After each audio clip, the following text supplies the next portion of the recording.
देखिए, ये जो आरोपी था, इसकी पूर्व पत्नी ने सेक्सुअल असॉल्ट की एक कंप्लेंट की थी। उसके लिए एक वारंट लेकर उसको उसकी तफ्तीश के लिए लेकर जा रहे थे।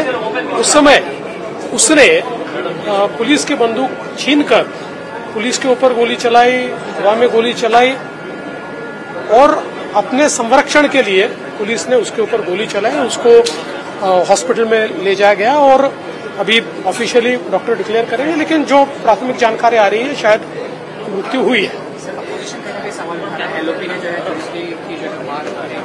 देखिए, अपोजिशन हर तरीके से हर चीज पर सवाल उठाता है और यही अपोजिशन है जो बार बार बोलता था फांसी दे दीजिए। अब वही अपोजिशन जब पुलिस के ऊपर गोली चलाई जाती है तो पुलिस अपना रक्षण करेगी या नहीं करेगी। मुझे लगता है कि इसके ऊपर इस प्रकार से विवाद करना बहुत गलत बात है।